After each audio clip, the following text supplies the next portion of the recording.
With World War II raging across the globe during the 1940s, civilian production of most passenger cars ground to a halt. Factories instead focused on producing much-needed military vehicles to support the war effort. One of the most famous of these vehicles was the Willys MB Jeep, which became synonymous with the US military during the Second World War. After the war ended, the first models returned to American roads in 1946.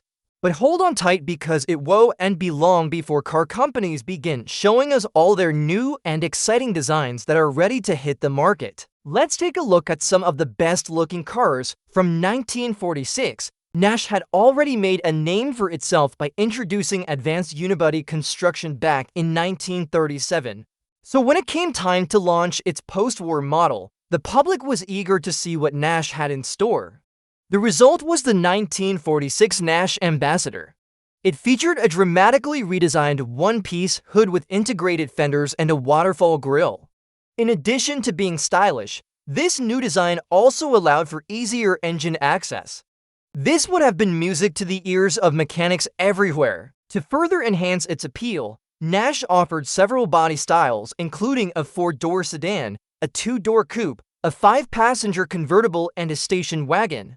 Powering the Nash Ambassador was a 2.5-liter straight-six engine that generated an impressive 90 horsepower.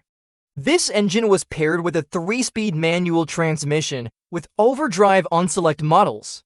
Performance was solid, allowing the car to accelerate from 0 to 60 miles per hour in around 14 seconds and reach a top speed of 70 miles per hour. Considering the power output, this was quite respectable by the standards of the day.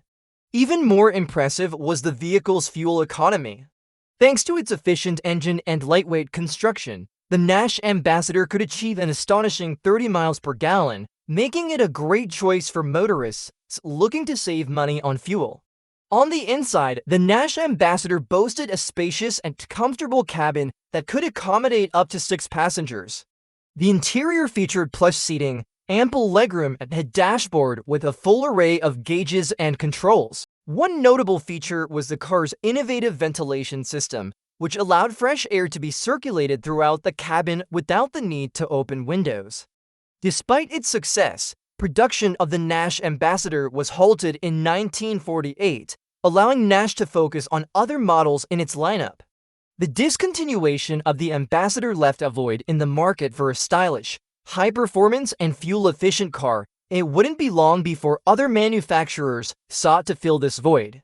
Studebaker was another company that had a strong showing in 1946 with the introduction of the Studebaker Champion. The Champion was a significant departure from the boxy utilitarian designs of wartime vehicles. It featured a sleek low-slung profile that was accentuated by chrome trim and a bold grille. The front end of the car was particularly striking with its oversized circular headlights and horizontal bars that stretched across the entire width of the front end. This design not only looked great, but also served a functional purpose as it provided a large surface area for cooling. Under the hood, the Studebaker Champion was powered by a 2.5-liter straight-six engine that produced a respectable 85 horsepower.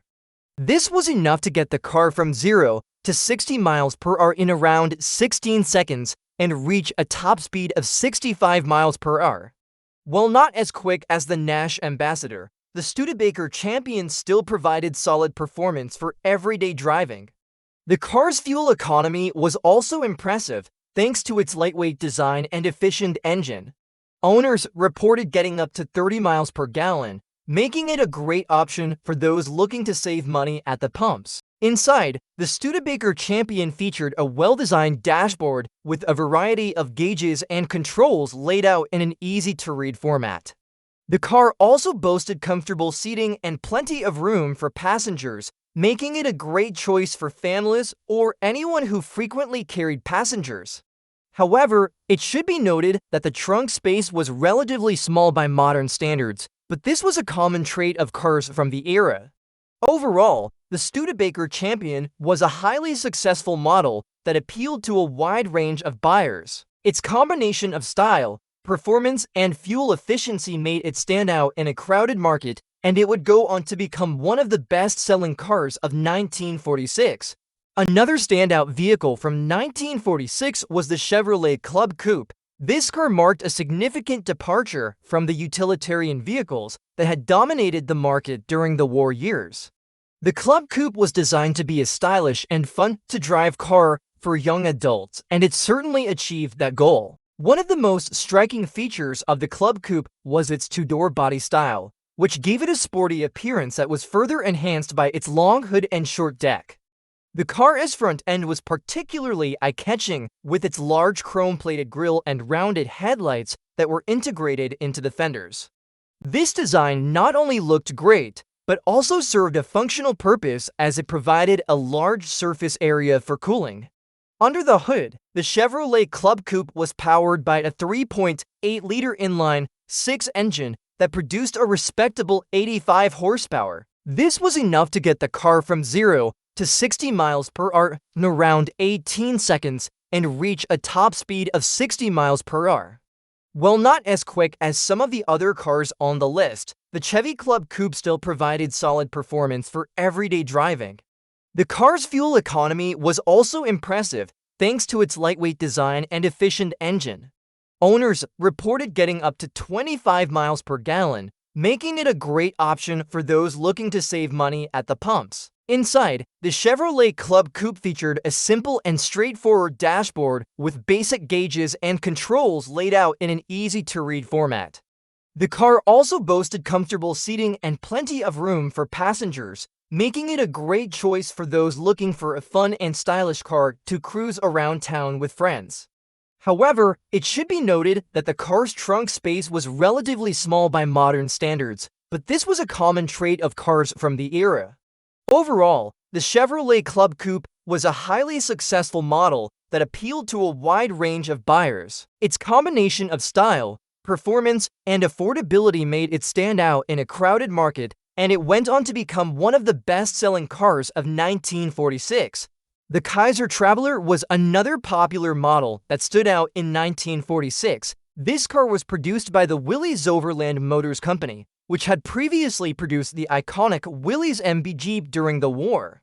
The Traveler was available as a two-door or four-door model and featured a unique styling that set it apart from other cars on the road. The front end of the car was particularly eye-catching, with its large vertical bars grille and round headlights that were housed in chrome-plated bezels. The car's body was also quite distinctive, with its rounded shape and integrated fenders that gave it a smooth aerodynamic profile. Under the hood, the Kaiser Traveler was powered by a 2.5-liter four-cylinder engine that produced 60 horsepower. This was not as powerful as some of the other cars on the list, but the car's lightweight design allowed it to achieve decent performance. The Traveler could accelerate from 0 to 60 miles per hour around 20 seconds and reach a top speed of 55 miles per hour.